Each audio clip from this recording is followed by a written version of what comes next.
আপনারা জানেন এই রমজান মাস জুড়ে একাত্তর টেলিভিশন একটি অনুষ্ঠান আয়োজন করছে, নাম ইফতার বাজার। এই ইফতার বাজার অনুষ্ঠানের প্রধান উদ্দেশ্য হচ্ছে ঢাকা সহ সারা দেশে নানা প্রান্তে ছড়িয়ে ছিটিয়ে থাকা যে ঐতিহ্যবাহী খাবারগুলো আছে, ইফতার আইটেমগুলো আছে, সেগুলো তুলে ধরা এবং সেই এলাকার মানুষদের পছন্দ অপছন্দের কথা আমরা জানার চেষ্টা করি। তো আমরা এই মুহূর্তে আছি ঢাকার নিউ বেইলি রোডে এবং এই বেইলি রোডে অনেকগুলো ইফতারের আইটেমের তৈরি দোকান আছে। তো এখানে আমরা এই দোকানের একজন প্রতিনিধির সাথে কথা বলবো এবং তার কাছে জানতে চাবো আমরা যে তার দোকানে আসলে কোন ইফতারের আইটেমগুলো সবচেয়ে বেশি চলে এবং ক্রেতারা বেশি পছন্দ করছে। আমরা এখন তার সাথে কথা বলবো। ভাই, আপনি ভালো আছেন? জি, আসসালামু আলাইকুম। আপনারা ভালো আছেন? জি জি, আমরা ভালো আছি। আমরা বরাবরের মতো আমরা জানি যে এই নিউ বেইলি রোডে আপনার এই দোকানে কিন্তু ইফতারের যে আইটেমগুলো তৈরি হয় সেগুলো খুবই ভালো এবং এখানে আমরা দেখি যে ক্রেতাদের যে পছন্দের জায়গাটা, সেই প্রতিষ্ঠানটা আপনার এই নবাবী ভোজ, এটা সব সময় ক্রেতাদের পছন্দের শীর্ষে থাকে। দেখছি অনেক ভিড়। তো আপনারা এই আইটেমগুলো কি ভাবে সাজিয়েছেন যদি একটু বলতেন। আপনারা জানেন যে বাংলাদেশের মানুষ ভোজন বিলাসী লোক এবং তারা রোজার মাসে সবসময় তারা খেতে পছন্দ করে।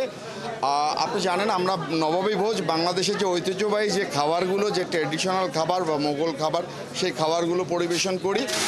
আর সাধারণত রোজার মাসে যে জিনিসটা হয়, আমরা চকবাজারে যে সকল খাবার বিক্রয় করা হয় সেগুলি আধুনিকতায় এবং স্বাস্থ্যসম্মত পরিবেশে, এবং আমরা পুরোটাই খোলা তেল পরিহার করে, যেটা প্যাকেটজাত তেল, সেটা ব্যবহার করে আমরা এখানে স্বাস্থ্যসম্মত এবং সবার স্বাস্থ্যের কথা চিন্তা করে আমরা খাবারগুলো পরিবেশন করি। এখন আমরা দুই একজন ক্রেতাদের সাথে একটু কথা বলি যে আসলে তারা আসলে কিভাবে দেখছে। ভাই, আপনি ইফতার কিনতে জি আসছি আমার বাবুর জন্য। আচ্ছা আচ্ছা আচ্ছা আচ্ছা। কি মামুনি, তুমি কি কিনতে আসছো একটু বলবা? বলো। তোমার চিকেন কিনতে আসছি। আচ্ছা, চিকেন কিনতে আসছে। আচ্ছা, আপনারা আমরা সবাই জানি যে সারাদিন আমরা না খেয়ে থাকি, খাবার না খেয়ে থাকার পর আসলে আমাদের ইফতারের আইটেমগুলো কিভাবে সাজানো দরকার, আপনি কি মনে করেন? আমরা বেসিক্যালি ফ্রুটস নির্ভর। তো আজকে আমি স্পেশালি একটু বের হয়েছি, তো চিন্তা করলাম বেলি রোডে যাবো যেহেতু, তো এই জন্য নবাবী ভোজে আসা। তো দেখতে আসছি কোনটা যেটা পছন্দ হয় ওটাই নিয়ে নিব। আচ্ছা আচ্ছা আচ্ছা। আপনি বলতে চাচ্ছেন যে এই ইফতারের আইটেমে আপনি স্বাস্থ্যসম্মত যে খাবারগুলো সেগুলো আপনি রাখতে যাচ্ছেন। আমি আপনার কাছেও একটু আচ্ছা, ঠিক আছে। আমরা একজন ক্রেতার সাথে কথা বললাম। আসলে সবাই কিন্তু চায় যে আসলে যে সারাদিন না খেয়ে থাকার পর যে আসলে তেলে জিনিসের পাশাপাশি একটু শাক সবজি বা অথবা ফলমূল এই ধরনের খাবারগুলো কিন্তু তারা রাখতে চান। আমরা এখানে আরেকজন ক্রেতার সাথে একটু কথা বলবো। ভাই, আপনি কি কিনতে আসেন একটু যদি বলতেন। জি, এই যে শিক কাবাব, দেন হইলো একটা আস্তা মুরগি নিয়ে গেলাম, এই পরোটা কিনে নিয়ে গেলাম। আচ্ছা আচ্ছা আচ্ছা। আপনি কি এখানেই থাকেন? না না, আমি থাকি আপনার রামপুরায়। রামপুরা থেকে এখানে আসছেন? জি জি জি। এত দূর? আমার বোন বিদেশ থেকে আসছে, তো ওদের জন্য ইফতারি নিয়ে যাচ্ছি আজকে। আচ্ছা আচ্ছা। মানুষজন আসলে চাইলেও আসলে ভাজা পোড়া যে ইফতারে যে আইটেম, এটা আসলে একটু রাখতে চাচ্ছে, কারণ এই ইফতার এই রমজান মাসে তারা আসলে এই খাবারটা বেশি পছন্দ করে, বেশি রাখতে চায়। কাবাব ছাড়াও আমরা দেখছি যে এখানে বিফ ভুনা দেখছি, মাটন ভুনা দেখছি, চিকেন ভুনা, চিকেন রোস্ট, আস্ত মুরগির রোস্টও দেখছি, মাটন লেগও দেখছি। আচ্ছা, এই খাবারগুলোর বিশেষত্বটা কি? আমরা যদিও জানি যে এটা আসলে আমরা আপনার কিছু অন্যভাবে তৈরি করা বা ক্রেতাদের আকৃষ্ট করার জন্য কি বিশেষ কিছু উপায় আছে? অবশ্যই, কারণ আপনি জানেন যে আমরা রোজার মাসে সবাই একটু স্বাস্থ্য সচেতনভাবে খাওয়া পছন্দ করে।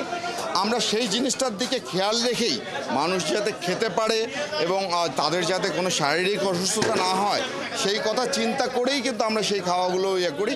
যার ফলে আলহামদুলিল্লাহ আমাদের এখানে সব কাস্টমারের যারা চকবাজারে যেতে পারে না বা জ্যামের কারণে, তারা বেলি রোডে আসলে সেই বাংলার ঐতিহ্যের খাবারগুলো এখানে সেই স্বাদগুলো পাওয়ার জন্যই আসে। আপনি যদি একটু বলতেন যে আসলে কি মোটা দাগে যে আসলে তারা কি আপনাদেরকে গাইডলাইন বা পরামর্শ দিয়ে গেছে যে এই বিষয়গুলি একটু মনে রাখতে? তারা প্রথমত যে জিনিসটাকে সবচেয়ে বেশি গুরুত্ব দিয়েছে, আমরা যাতে খোলা তেল ব্যবহার না করি এবং কোনো অবস্থাতে পোড়া তেল, একবার তেল ব্যবহার করার পরে দ্বিতীয়বার যেন সেই তেলগুলো ব্যবহার না করি।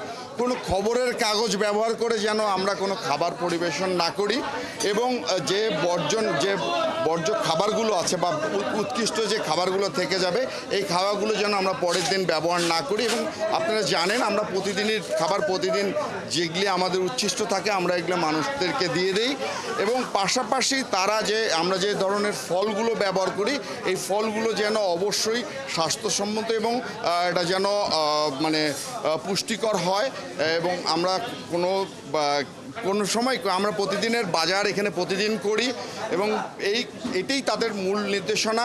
আপনি বলছিলেন যে আপনাদের এখানে মিষ্টি জাতীয় আইটেমে বিশেষ কিছু আকর্ষণ আছে, একটু আমাদেরকে দেখাবেন কি কি আইটেম আছে? আমাদের এখানে জিলাপিটা ভাজা আমরা একটু দেখব। আমরা এই জিলাপিটা রোজার মাসেই বিক্রি করি, এবং শতভাগ এটা জাফরানি জিলাপি, রেশমি জিলাপি আছে, শাহী জিলাপি আছে, বোম্বে জিলাপি আমাদের এখানে আছে, যেগুলি আপনি দেখতে পাবেন যে আমরা শতভাগ সেই তেল ব্যবহার করে ওখানে দেখা যাচ্ছে তেল ব্যবহার করে আমরা এটা করি।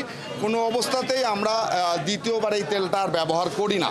এবং এই মিষ্টি এছাড়াও এখানে বুন্দিয়া আছে, মধুশাহী আছে, মধুবন আছে। শুধু দর্শক বন্ধু, আমরা একটু হালিমের কাছে যাব, দেখি ও হালিমটা শুনেছি যে এই দোকানের হালিমটা খুবই সুস্বাদু এবং খুবই জনপ্রিয় এবং খুবই ঐতিহ্যবাহী একটা খাবার। এই নিউ বেইলি রোডের এলাকায় এই দোকান থেকে হালিম কিন্তু আসলে ক্রেতারা খুবই পছন্দ করে এবং নিতে চায়। আপনাদেরকে একটু আমরা সেই হালিমের কাছে নিয়ে যাব।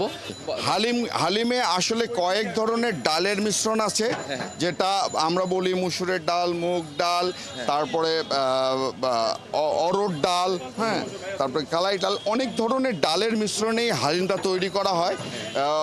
তো আমাদের হালিমের বিশেষত্বটা হলো আপনি লক্ষ্য করেছেন যে আমরা হালিমের মধ্যে কোনো ধরনের মাংসের মিশ্রণ রাখি না। যে মাংসটা খেতে পছন্দ করে, অর্থাৎ মুরগি যদি চায় কেউ চিকেন, যদি কেউ মাটন চায় মাটন, কেউ বিফ চাইলে বিফ, আমরা সেভাবে দিয়েই কাস্টমারকে করি। আজকে আমরা এখানেই শেষ করছি। আগামীকাল আবার দেখা হবে ঢাকার অন্য জেলা বা দেশের অন্য প্রান্তে কোনো একটি ঐতিহ্যবাহী খাবার নিয়ে, বা সেই জেলার যে ক্রেতারা আছে তাদের পছন্দ অপছন্দের কথা আপনাদের সামনে তুলে ধরবো। আজকে এখানেই শেষ করতে চাচ্ছি, আবার দেখা হবে।